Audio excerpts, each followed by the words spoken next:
Good afternoon, everyone. Welcome to the June Keys Penguin Habitat. My name is Susan. This is Michelle. Both of us work here at the aquarium with a variety of animals. Pretty much anything that is not a fish is what we work with. So we work with the penguins, obviously. We work with our shorebirds, which are right next door. We also work with our alcids.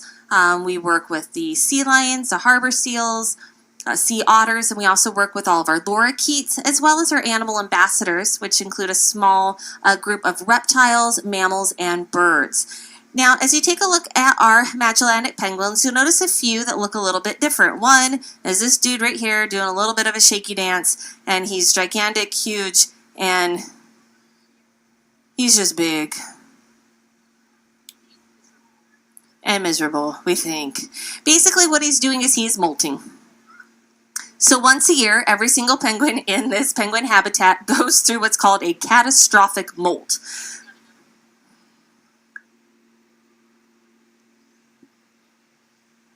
So they start a few weeks ago or so, they start eating a lot.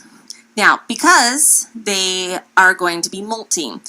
Now, the reason why is because when you molt, as you can see with this gentleman right here who's losing all of his feathers, you basically are losing all your waterproof feathers. So if you don't have any waterproof feathers, you can't go into the water. And if you can't go into the water, you can't eat your food, your fish. So they will start eating. It's like me on Thanksgiving Day. I eat until I cannot eat any more. And my stretchy pants are not stretchy. Yep, that's pretty much how Thanksgiving is. During that time, I kind of look like that, except not quite the awesome dance moves he's doing right now. So they just eat, and they eat, and they eat, and they eat until they start losing their feathers. Now, you see as he's shaking, you'll see little feathers falling off of him, and he'll lose all of his waterproof feathers and just leave his down feathers, which are the soft feathers that keep them warm underneath, and then they'll start growing back in their waterproof feathers. But for a little bit of time, they look like this, or sometimes even worse. They'll get these awesome feather dews, as we like to call them. They'll get mohawks or feather hawks. They'll get reverse feather hawks. They just look raggedy, I'll be honest with you. But once they go through their catastrophic molt and they get all in their new beautiful feathers, then they look absolutely handsome or gorgeous, depending. And the one that's gone through his molt, thank you, is way over there. He's coming, that's him over there looking just gorgeous. Well, handsome, technically.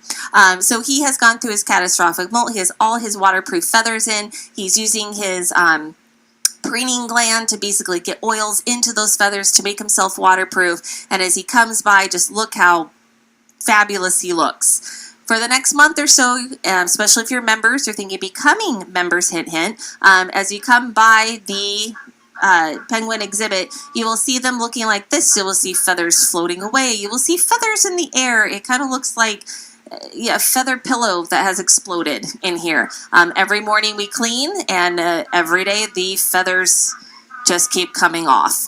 Now we're doing some calling over here by one of our other penguins. I think he was competing. He had something to say. I don't know what he was saying.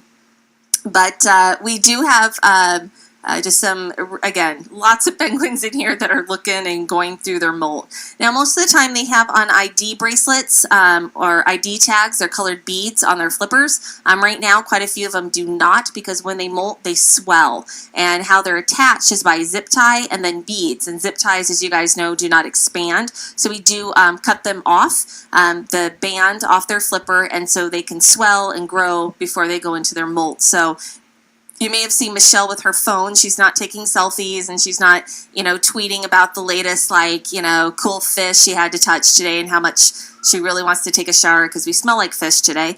What she's doing is we have pictures on the phone that she's going through to match up with the spots or the dots or the stripes on these penguins to make sure that we're giving them the correct vitamins, that we know who is eating what, because that's what I'm doing, is I'm taking basically food inventory of who is eating. And if they don't have the bands, it's not a super quick look.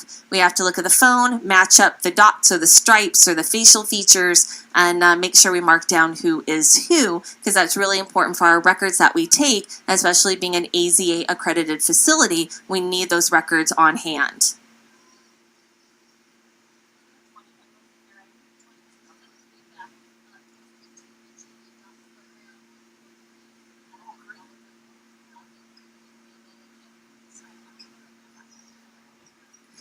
So we currently have 20 adult penguins in this exhibit, but we also have a total of 23. Those 3 are actually in our back area, and those are this year's chicks. They don't have names yet. We have purple, we have green, and we have red. So we do not want to keep their names as purple, green, and red.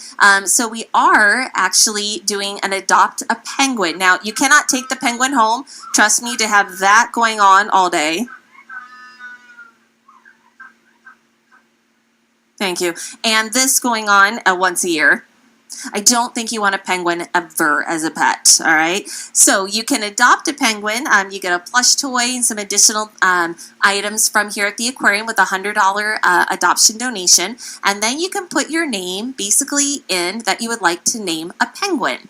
Once we get all the submissions, then the people that take care of them, including Michelle and myself, look at all the submissions and we choose from there at which one we think best fits its personality is what it boils down to, or her personality. We did a gender reveal a couple of weeks ago, which was a lot of fun, and found out that our green band is a girl. And because of that, we're looking for names again. You're welcome to submit those.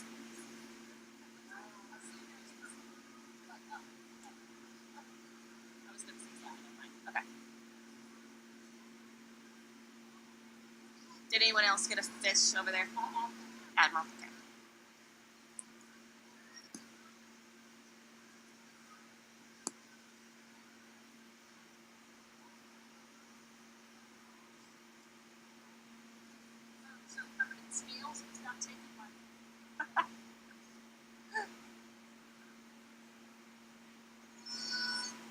Are you taking more pictures of them? Yeah. Got it.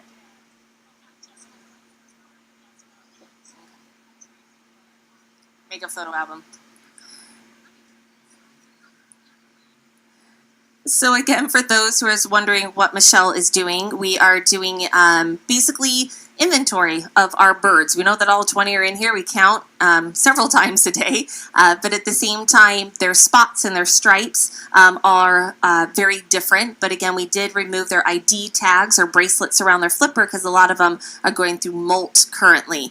So we're taking pictures to make sure that all the biologists or keepers that take care of them are making sure we're getting the correct records, that we're feeding the correct, we don't have any on medication right now, but the correct vitamins, and making sure they're only getting the amount of vitamins that they're supposed to. So she's taking pictures to send to the team, so we have them on our phones when we come in. We can do quick reference if we're not 100% sure of what penguin is what.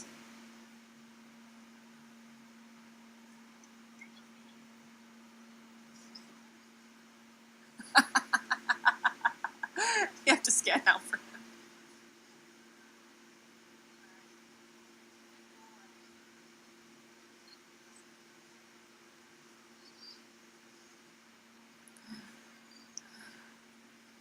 What Michelle is doing right now is helping him preen his feathers. Right now, they're not very soft. They're kind of scritchy. They're kind of not quite prickly, but they're just not soft. But the penguins will alloprene each other to help get those feathers off. And Michelle was just being a penguin to help him scratch around his neck as well. And if you were watching, he actually was trying to alloprene her as well.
Usually for penguins or adult penguins, they eat 3 to 4 herring a day.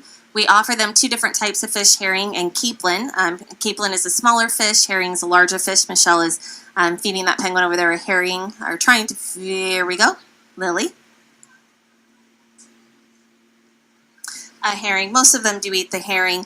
So usually they eat 2 to 3, 3 to 4 throughout the day. But again, right before they molt, they start eating a lot. So just looking at my sheet, we have a couple. We have a 5, we have a 9, we have a 6, we have a 6, we have an 8, we have a 6, we have a 7 herring that these penguins have eaten today. So sometimes they'll double the amount of fish that they eat in one day right before they molt.